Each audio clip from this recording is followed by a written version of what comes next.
Luke Stats, Sport Next Level.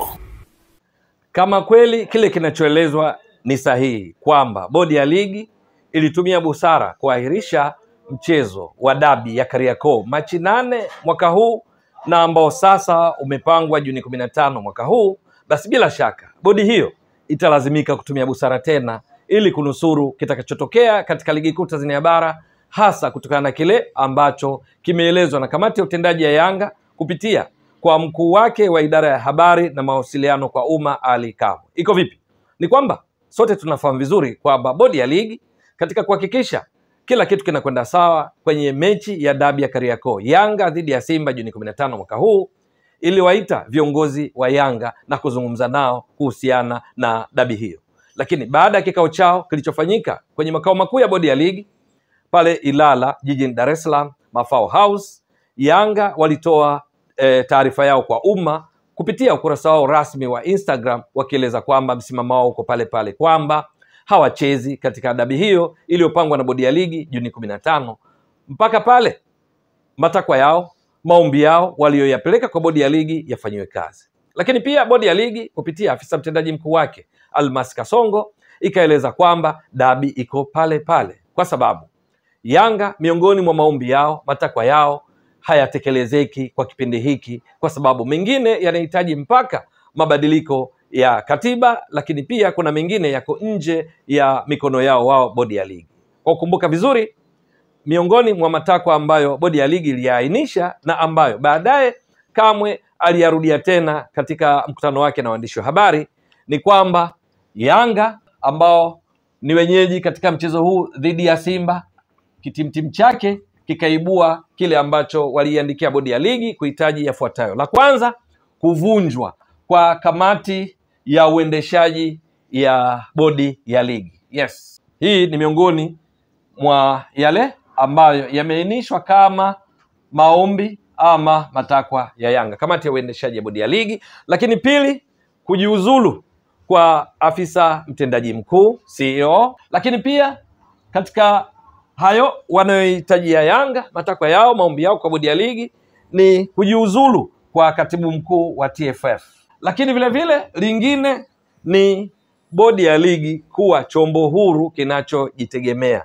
Haya ni miongoni mwa yale ambayo yalielezwa na mtendaji mkuu, afisa mtendaji mkuu wa bodi ya ligi, lakini pia Ali Kamwe akarudia tena. Lakini Ali Kamwe wakati akifafanua alisema kati ya mambo haya, ili la kuvunjwa kwa kamati ya uendeshaji ya bodi ya ligi, Yanga wanachokitaka, wanachopendekeza ni ndani ya saa 72 iwe imevunjwa.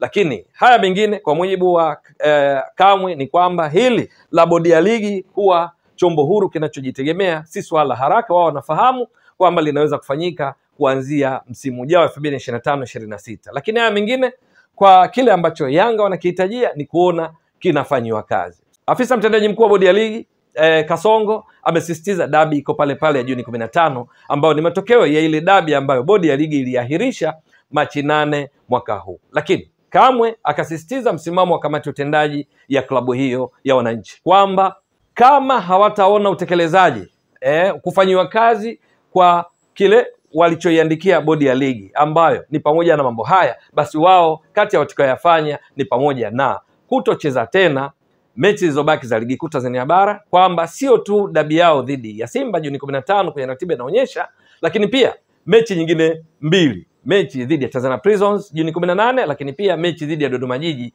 ya mwisho kuhitimisha msimu 2024-25 dhidi ya Dodoma Jiji Juni 22. Lakini pia wakienda mbali zaidi kwamba wanaitaka bodi ya ligi iwalipe fedha zao za zawadi ya ubingwa wa kombe la shirikisho la benki ya CRDB za msimu uliopita, kwa sababu wamekuwa wakiandikia bodi mara kwa mara, lakini hawajaona utekelezaji wa kulipwa fedha zao hizo. Na kwa sababu hiyo fainali ya kombe la shirikisho la benki ya CRDB ambayo Yanga dhidi ya Singida Black Stars Juni 28 mwaka huu kwenye uwanja wa New Amani Complex visiwani Zanzibar pia hawatacheza mpaka walipwe.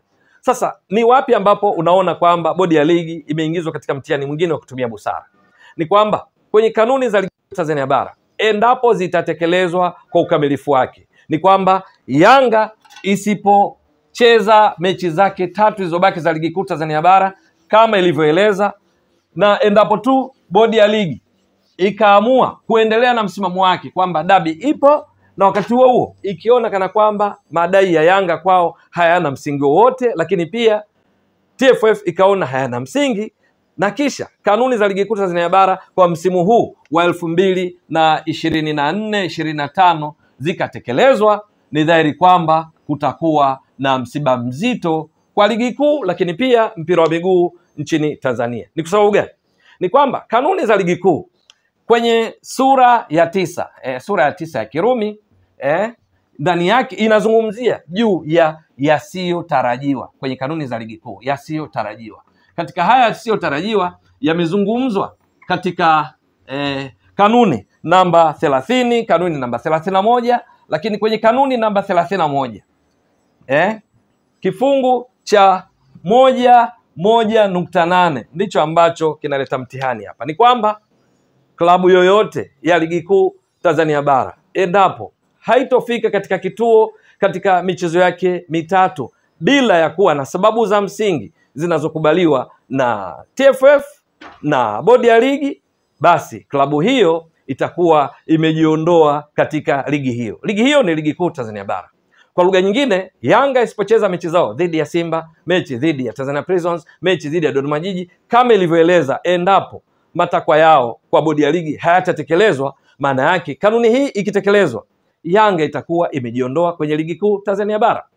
Na hapo kama kanuni hii msisitizo ikitekelezwa, maana yake ni kwamba ligi kuu Tanzania bara itakumbwa na madhara yafuatayo kwa mujibu wa kanuni. Kanuni sasa namba 30. Kanuni namba 30 ya haya yasiyotarajiwa. Hapa sasa ni kifungu cha 4 ambacho kina kifungu cha 4.1, 4.1, 4.2, 4.3 mpaka 4.5. Inaelezea juu ya yale ambayo adhabu itakayozikuta timu yoyote, klabu yoyote ya ligi kuu endapo itajitoa au kuondolewa katika ligi kuu.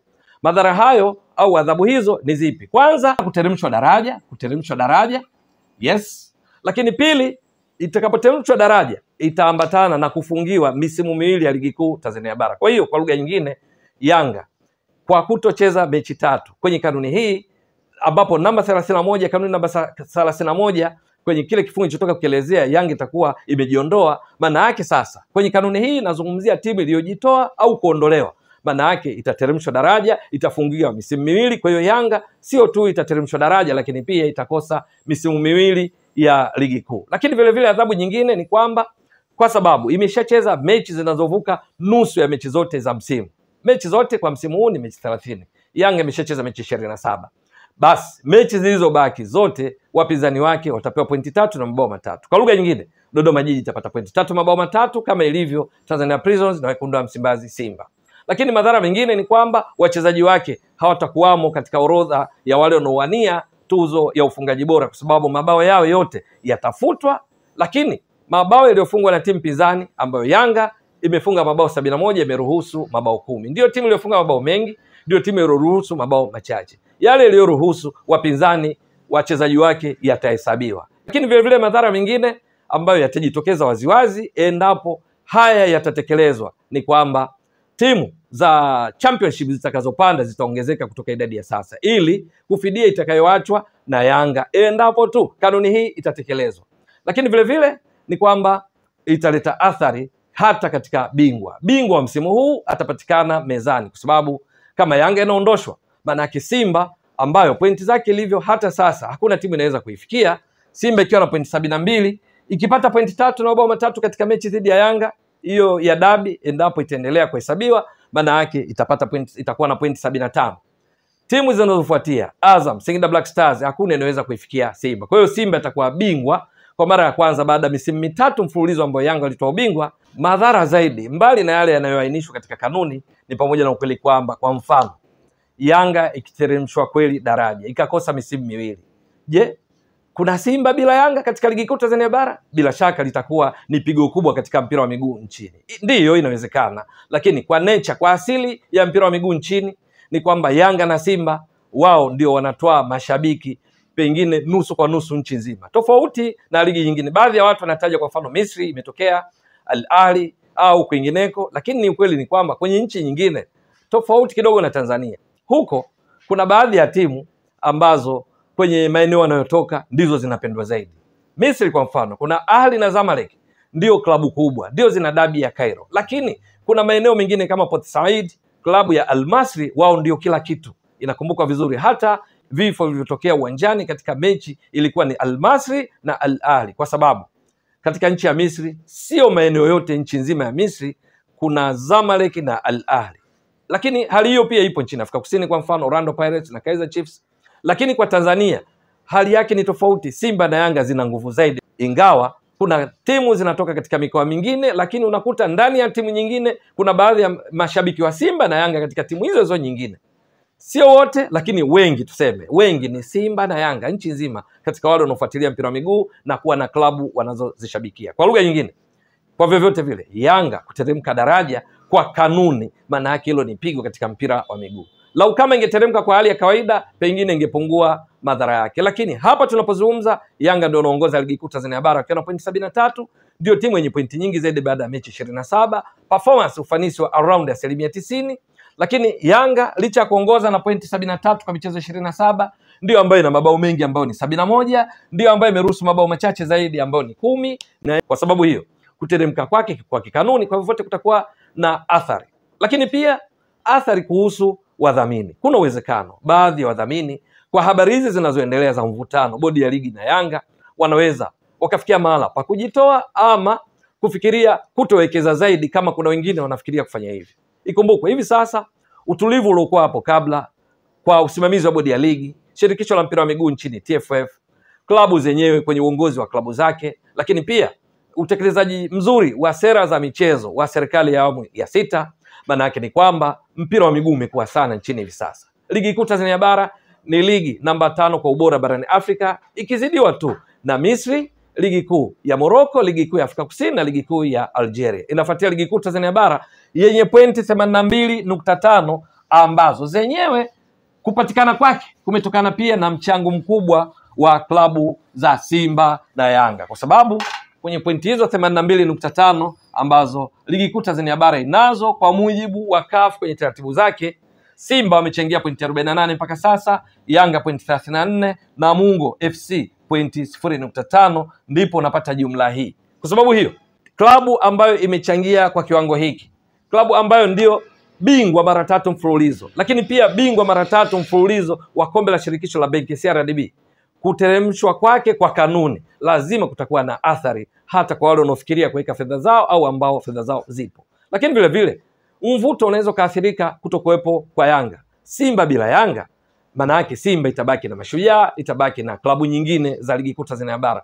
Simba hakuna tatizo, lakini kwenye mvuto kwa vyovyote vile kuwapo na Yanga, kama ilivyo katika ligi nyingine mbalimbali duniani, timu kubwa zenye historia kubwa katika ligi, kwa vyovyote vile kuna athari zake.